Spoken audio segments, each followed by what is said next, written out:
I am Jen Sheehan. I use she, her pronouns, and I am the unit chair of the Morning Call Guild, which is in Allentown, PA. Special hello to everyone here tonight, but especially our supporters. You are the reason that we fight, and we know that every day our victory is also yours. So much appreciation to you. Let's remember that Alden Global Capital, Tribune's owner, isn't running a media company.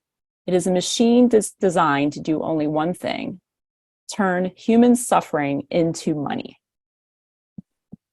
Tonight, we're going to hear the voices of our colleagues struggling under impossible conditions to produce the news communities deserve.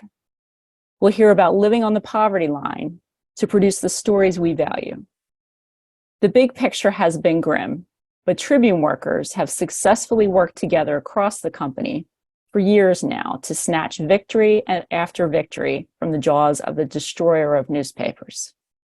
Most recently, our biggest win yet, we successfully moved the company to adopt better, affordable insurance, which is saving members money every day, and the terms are locked in for the next 3 years.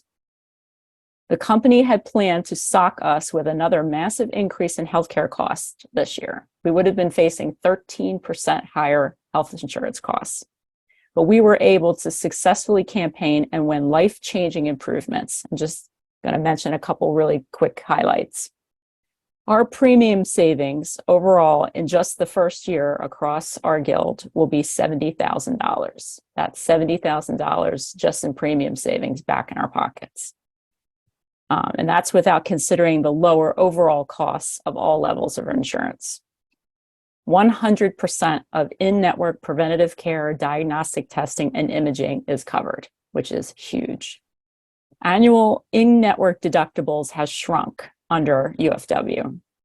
It's $1,250 for singles, $2,500 for families.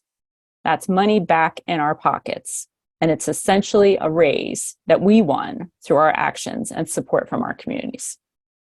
In our contract negotiations, we've made huge gains.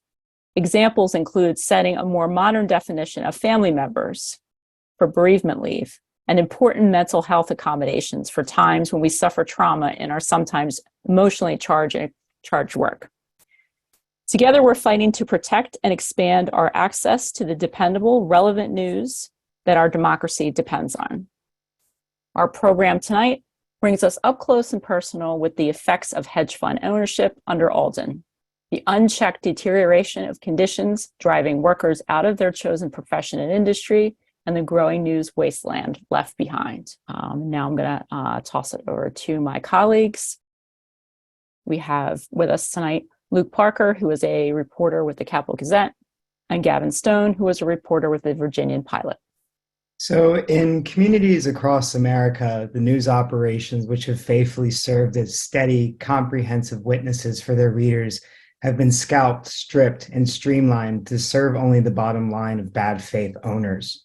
With shaky management on top, local news has also struggled to find its own place in a digital world of endless competition. Not only has the transition terminated production and editing jobs, but algorithms designed to prop up the explosive over the informative have divided readers between ideologies and across a scatterplot of publications.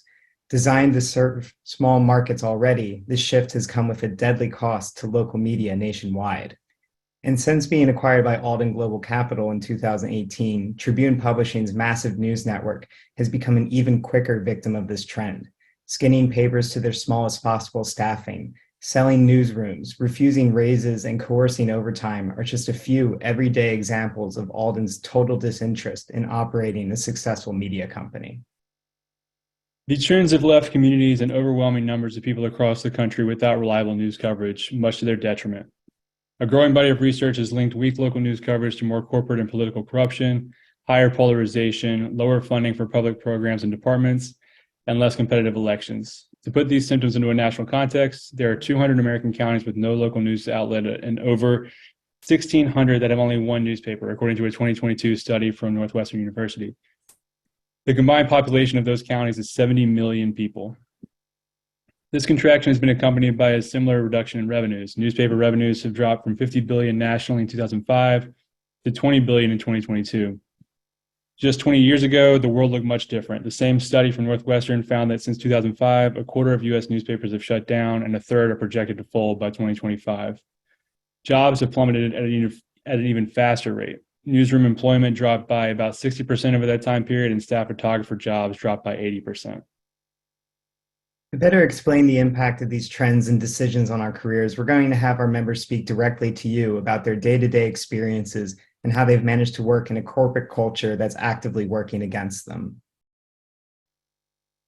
My beat is called the Urban Affairs Reporter Beat, and basically what that means is I'm covering both the cities of Allentown and Bethlehem, which are the two biggest cities in our coverage area, the Lehigh Valley. And in September, a couple of weeks after Alden took over, they combined those into one beat. And basically, what that means is I do my best, but there are stories that I miss in these cities. I don't make it to every city council meeting, every municipal event in both of these cities because I'm only one person, and I would love to dedicate more time to digging into stories in both of those cities. I can only do so much, and I think that our readers and our staff deserve better, and I would really just call on the company to invest in our reporters and invest in the future of the Morning Call. Okay, my name is Peter Dujardin. I'm a reporter at the Daily Press and the Virginian Pilot. I've been with the Daily Press since 1997.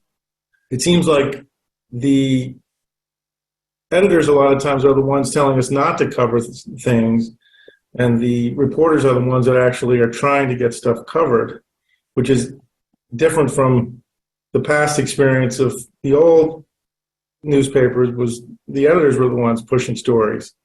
So the marching orders are now that, okay, we can cover stuff if it's interesting, but we're not out there in the community. We're not beating the bushes for stories in that county. So we don't hear what's going on. And once you stop going to meetings, you're not showing the flag of the paper. They don't think of you anymore. In this, I have a friend, somebody, an old source, kind of a friend who's on a public board in a local community. And we were noting the fact that we don't have a reporter covering his community anymore. And he was like, oh, he was telling me that, oh yeah, I'm glad about that, because then they're not looking into what we're doing. And I said, oh, and I thought he was joking, so I started to laugh. And then I said, are you serious? And he said, yeah, I'm serious. He would rather us not be there, so we're not looking into. No reporters are kind of asking questions and delving into what they're doing. We've had jobs vacant for a long time, and then when we do fill them, we smush them together with other jobs. I know that there was a point, I think that I've heard that there were 300 staff members at the Capitol. So it's like, it feels just like free fall. Like we're just, at what point do we stop shoving people into the same job? And it's the model of hedge funds and private equity firms to fire long-time people that cost money and replace them with young people that don't cost money. Who gets those people? The banner and the people willing to invest in it. I think maybe another, there's more to be institutional guilt is just knowing what the paper used to mean for the community. And I hear, we still put out weekly print editions of the Howard County Times and the Columbia Flyer. But when I talk to community members about those papers, they usually talk about them in the past tense, just because their reach is just so vastly reduced. Folks who have lived there for decades had built a relationship and came to really love and depend on these fully staffed newspapers with, at their height, dozens of reporters who are solely focused on covering their community. And I try to be focused on covering the community, but, sometimes I have to fill in and cover Carroll County. Sometimes I'll be pulled onto a Baltimore project, kind of feel like a jack of all trades at certain points. What happens when we don't have a crime reporter, for instance, or a health reporter or a religion reporter or all these other, sort of established beats I need to bounce around as needed when breaking or major news pops up in those other areas. But like Dana was also saying, that makes me feel like I really can't sink my teeth in or get too well acquainted with any given beat outside of education, which is the one where I'm consistently trying to go to school board meetings, talk with officials. I feel like I've really been able to develop sources there. But when it comes to all these other areas that are also, just as important, we're making do and doing the best we can. When that happens, where you're focused on one thing and you're jumping into these other beats that no one's filling, that we don't have people for, it becomes morally questionable, like what stories are worth pulling someone out of their beat onto this new beat for, and what stories aren't. So the wider we focus and the less people we have, the more we're making really big decisions on what's newsworthy and what's not. I don't live in the county that I cover, which to me just feels so wrong as a local reporter not to be living in the community where you're writing about. But also, frankly, like, I'm not paid a living wage for what are the cost of living in our county. I can't afford to relocate, and I live at home with my folks, and that raises just so many challenges, obviously, on a reporting level. And I, again, try to make up for those as best I can. I find myself driving, a ton, but it's a 2-hour round trip, 1 hour each way to most parts of the county. It is always better to talk to your source in person. It's always better to be at an event in person. So I try to do that as frequently as I can, because so much gets lost over email or in Zoom meetings. My immediate team is spread out. That has all sorts of ripple effects too, and just how we function in our reporting capacity. This has meant being spread thin on a daily basis, working long hours with stagnant wages and an uncertain future. All this takes a toll on our mental health, our families, and our finances. This grim media environment also limits the type of people that seek careers in journalism. Now we're going to hear more from our members sharing their experiences with these issues. My name is Natalie Anderson. I cover city government for the Virginian Pilot in Hampton Roads, Virginia. I think many of our members understand how difficult it is to pay the bills and live with any level of comfort in this job. I think a lot of us are just a couple paychecks away from being in some serious trouble. But it can be even more challenging for people who grow up in poverty or are trying to get themselves out of poverty. And that alone excludes some people from being able to do this job. I am also the first one in my family to graduate with a bachelor's degree, and that's because my family, generations back, of deep poverty in rural North Louisiana, which is where I'm from, not having, regular wage increases. That excludes people who should be in journalism. We need to have people who don't come from traditional backgrounds, and that includes socioeconomic status, that includes race, that includes gender, that includes ideologies. The experiences that I carry with me make me even more passionate about amplifying the voices of people who don't have a voice, or people who don't know that they have a voice that they can use. Anything that we can do to kind of humanize us as journalists goes a long way with helping the community trust us as well.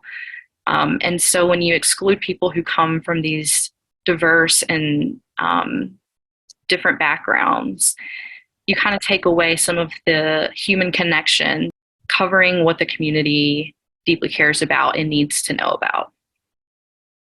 It's exhausting to live frugally on purpose. You know what I mean? Because you have to.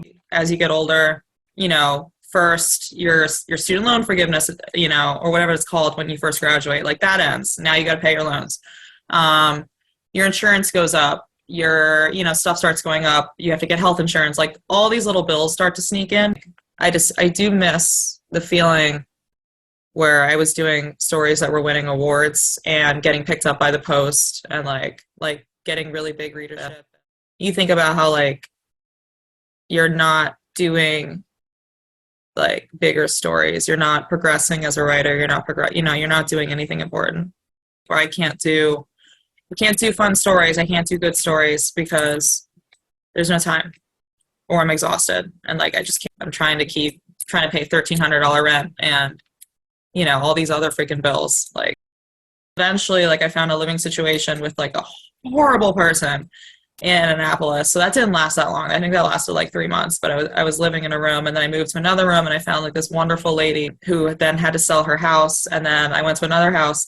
This has happened to me 3 straight times where I've moved into houses where it's been sold. But that's what happens when you have a very limited financial situation where you can only like rent rooms basically. My name is Tim Schnupp. I'm a photo editor with the Tribune content agency. I've been in this business for almost 35 years, 25 years in this job. Journalism was my path out of the poverty that I grew up in and into a truly meaningful role into my community. And not just in terms of the work that I do, but the life that I've led, you know, to this point. When I was first starting out, I earned enough money to help my family and then start my own. All that good stuff. And we could afford to buy a home, for crying out loud. Because the kids coming up today, the young folks that I work with, they can't buy a home. They can't comfortably raise a family and become rooted members in their communities. How could they, with the borderline poverty wages that they're paying? And in the end, we all lose. Well, of course, we don't all lose, because in my 35 years, I have seen an awful lot of cutting in what is an ever-shrinking industry. But the one thing that I have never seen, the one thing that doesn't shrink, and that's the profit that ownership always pockets. Those folks never lose. Those folks always get their cut. And they have deep roots in their communities. And what I want is for them to pay these professionals what they're worth. Start giving our communities what they're worth. And that's something that I'm willing to fight for in whatever time I may have left, not because it benefits me, but because it's the right thing to do. What can we do when we reflect on the pressure that journalists or even our institutions are under? When the vultures are forced to flee, how will we fund, make sustainable our community access to the news we deserve? Today, we are joined by Fraser Nelson, who is the co-founder of the National Trust for Local News and Chief Partnerships Officer. The National Trust for Local News works with communities to capitalize the capital new ownership structures and business model transformations needed for established local and community news organizations to thrive and remain deeply grounded in their communities. Fraser led the historic transformation of the Salt Lake Tribune into a nonprofit newspaper and has proven through her work that a better world is possible. I'm going to turn it over to her, and if you could please add any questions that you might have during the presentation into the Q&A button down at the bottom. Pass it over to Fraser. Thank you, Jen. And I'm just really moved to tears.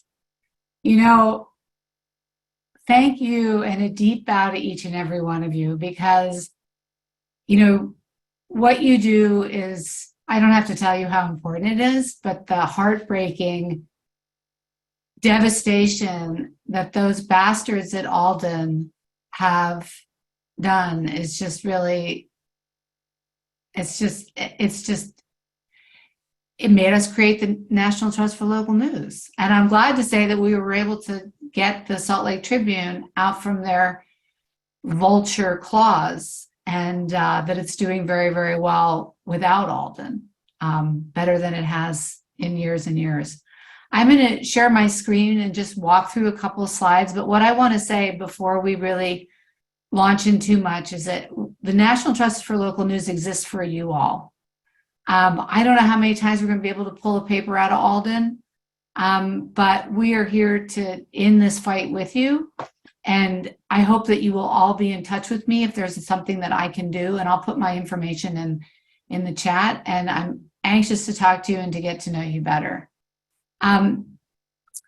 The National Trust for Local News we're a national organization that believes in what Tim and all of the reporters prior talked about, that local news is really too vital to vanish. And we're seeing it vanish. As you saw that news desert slide, that's very, very true. What we are telling and who we're talking to is primarily large funders across the country. And what we're telling them is that local news, truly local news, the kind of papers that you all represent, are the only way that our country can move forward in a progressive and collective fashion. And I don't mean progressive in a political sense. I mean, it's the only way that people in our communities can really understand the incredibly complex array of problems that are facing small communities, from equity and poverty and climate and everything else. And it's your job as local reporters to help them see how these are all interconnected. And so our job is to try and help keep these papers not only around, but to give them an entirely new future, one that is funded and supported and governed by and led by the communities they serve. Not a hedge fund, but local communities. What you taught, when you saw that news desert slide, we dove a little bit more deeply into who's most at risk of losing their local news. And I appreciate the voices about the poverty that's being created by hedge funds, not just in news, but in our economy generally. And we took that data that you spoke of from Northwestern, and we took one more slice of it and looked at communities where people were living in poverty, where a majority of people were living below the national average of income. And that's where we really see that the places that are most at risk are places like Hampton Roads and the Virginia pilot, where 23 million people just in the Southeast are most likely to lose their newspapers because the advertising's not there, because economic policies are not favoring those communities, but 45 million people across the nation. Now, what we believe and the argument that we are making to funders, to philanthropists, and to the communities where we come in, and to the papers we're buying, is that we think it is far better to save local newspapers than to do a digital startup. We don't disagree with what the American Journalism Project is doing, and we're for attack this problem from as many fronts as possible. But you have audience. You have dedicated, talented reporters. You have papers that don't need to die. You have papers that need to be invested in again. And that's what we do. We invest in those papers. And we think the argument to be made is not just what is the economic benefit to the paper. I mean, is the paper sustainable? Yes, it's important that they become sustainable.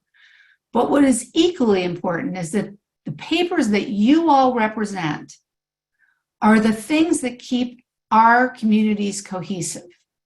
They're the very things that reduce the kind of divisiveness that we're seeing.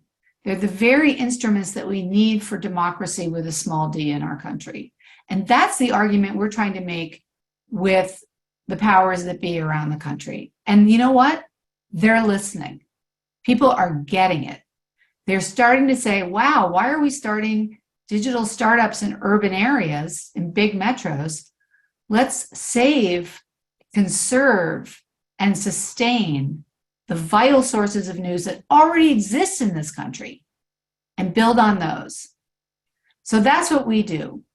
You can think of us as a land trust movement, but for newspapers. We conserve, we bring in resources to transform, and then we sustain community news organizations, and we keep them in local hands. We make sure they're not being sold. We buy them, and we transform them into nonprofits, and we keep them in local hands. So that's really our approach. And this is where we're working now. Well, we've been around for 2 years, okay? So I don't want to make it sound like we're sweeping across America. But we've conserved already 45 papers in the country. That's 57 journalists. And we have our eyes on a number of other states in the nation. We're hoping to be in all 50 states in 10 years and to be in 10 states in 5 years. So that's our current growth pattern. Just to give you a sense of what we've done, in Colorado, we created the nation's first conservancy. We put 24 newspapers that, let's just say we watch what happened to the Denver Post, and those same, I won't use the language, were interested, of course, in closing as many papers as they could in the Denver area. We said no. And we bought these papers, and they're thriving. In Texas, we took a different approach, and we helped a local paper become acquired by the public radio station, which has deep pockets. And now those reporters have the same benefits as a large public radio station while keeping their print product. And in Georgia, our latest trust, we're purchasing papers throughout South Central Georgia, which is probably the poorest part of that state. And we're moving to acquire, and Ian, I appreciate your question. We are also buying printing presses. So we own the means of production, and we're keeping those people employed as well. In South Central Georgia, in rural Texas, the Denton Record Chronicle is really north of Dallas, but it used to be a rural area. People want their print paper. They want their print paper. There is no internet. We can't even get cell service in some of the communities that we're serving in Georgia. So for those individuals, the print product is really critical. How long we'll keep printing? I can't say. In Colorado, it probably makes more sense to eventually build some digital, and we're doing some newsletters and all the rest. But we are committed. These are weeklies, by the way. These are not dailies, right? But we're committed to the print product. We know that people like it. And the other thing is, and this is an argument that is also gaining traction with some of our funders, these papers are profitable. And Tim, right on. The profit that ownership always holds and keeps in their pockets, we are plowing back into the papers. When we acquired the papers in Colorado, some of our reporters were on food stamps. We made an immediate raise. We increased their health insurance. We took the profits and we moved it back to the people that deserve those profits. That's the benefit of a nonprofit structure. We are doing that in all of the states in which we're active. So yes, they make a profit. And the other thing about print is these communities, this is an economic driver for Main Street. Somebody's got to know where the sales are at the Piggly Wiggly and those inserts. And so we're still, printing those products, and people are still advertising with us.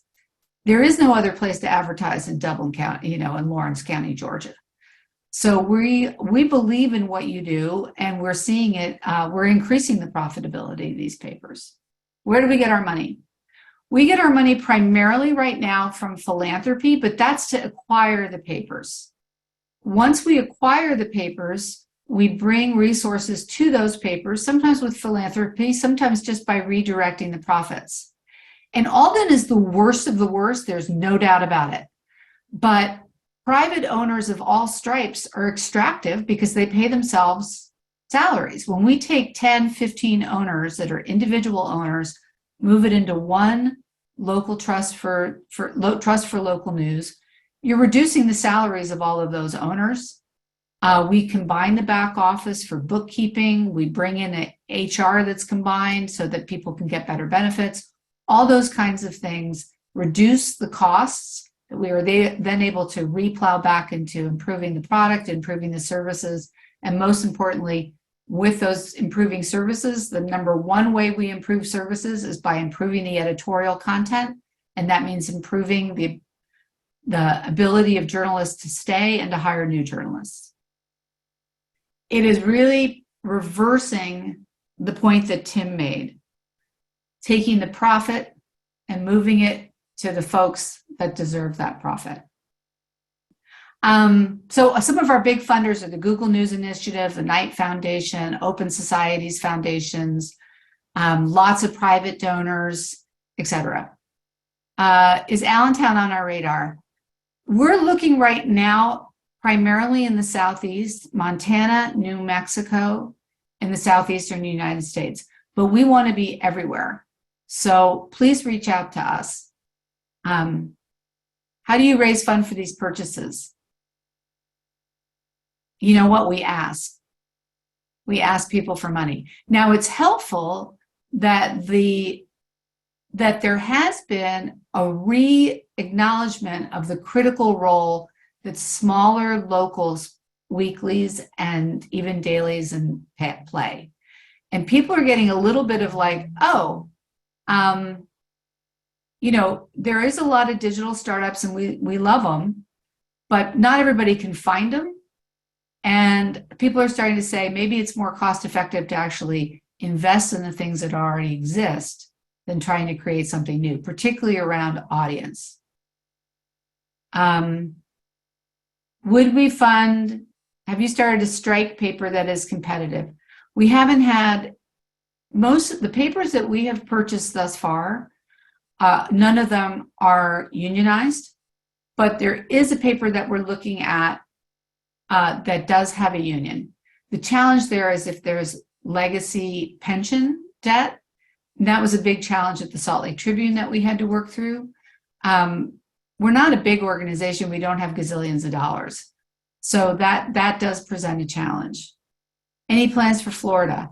There is interest in the panhandle of Florida.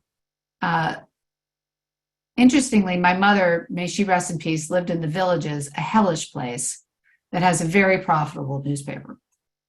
Okay, is Trib Public possible target? You know, we have not, we worked with Stuart Bainham when he was trying to figure out what to do about the Baltimore Sun and provided some guidance to him a little bit, but we have not had any conversations with them that is about extracting papers. Gannett, as you know, is interested in offloading papers. We haven't seen that same desire from the Tribune Company that we've seen from Gannett. How do negotiations work with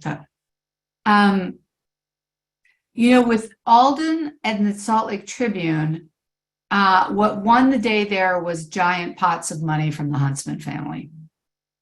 And also the bad press and the fact that they were in a joint operating agreement with the Deseret News. It was a very complicated set of negotiations. I wasn't at the Tribune at the time. I just came in after it was already purchased, but it also took a long time to rest the Tribune. There was a lawsuit with the Department of Justice. There were all kinds of things that made us just giant pains in the butt to Alden. Are we pursuing worker-owned cooperatives? You know, in Eastern Kentucky, which is an area where we spent quite a bit of time, they are very interested in employee ownership. We haven't done that, but we are not adverse to that at all. That has not been anything that we've accomplished. So, but you know, yes, we would love to see that.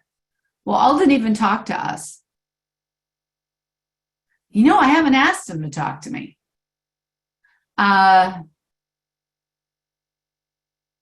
We could give him a call.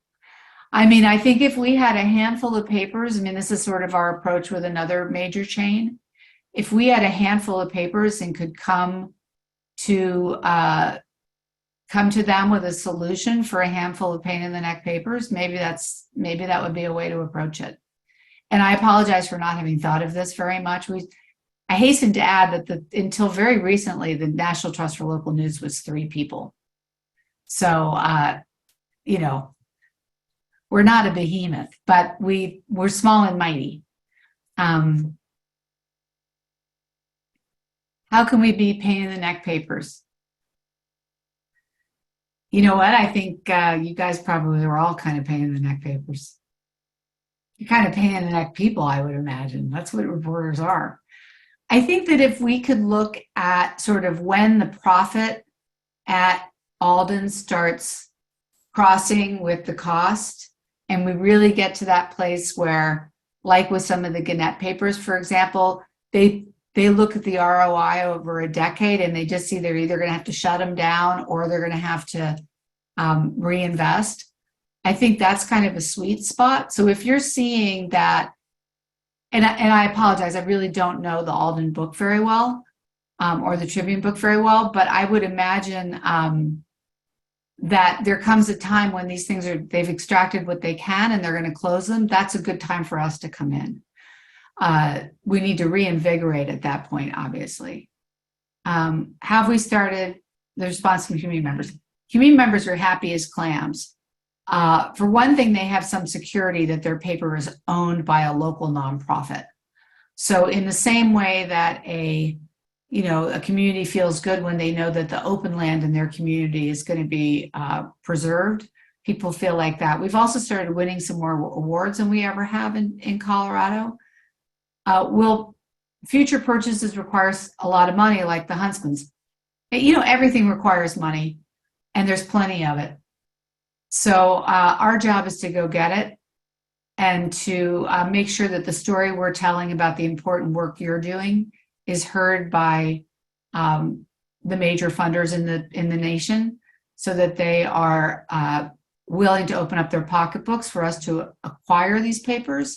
And then the job is really to make them sustainable going forward because of the excellent reporting that comes out of them, and investing in them in a way that brings them back, probably not to the way they were in terms of the number of reporters. I don't know if the golden days have totally passed, but at least to make them decent.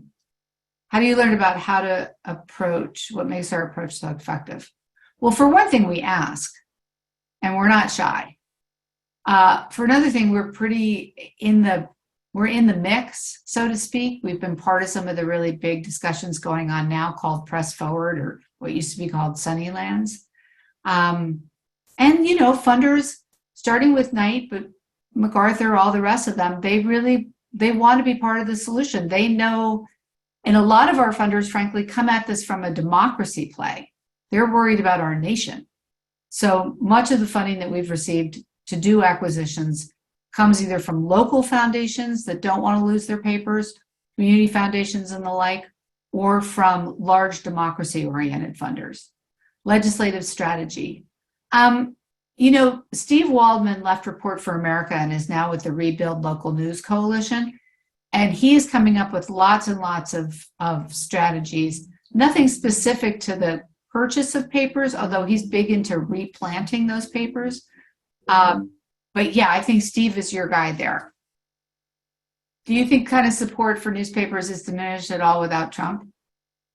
Well, you know what? Where there was one Trump, there are now far too many Trumplets. I live in Utah. So, the damage has been done, and democracy is at risk. And I think people understand that. Corporations understand that too. But I just want to tell you that we're coming. We're growing quickly as we can. We're telling the story of the importance of your work, and people are hearing it. And not just big funders at the national level, but local funders, and what most importantly, your readers. They know it. You guys are doing incredible work. And none of this would be possible without the work of you as individual reporters and the work of the Guild as the representative of those reporters. So please keep the faith, keep working hard, and we'll do our very best to be your allies in every way we can.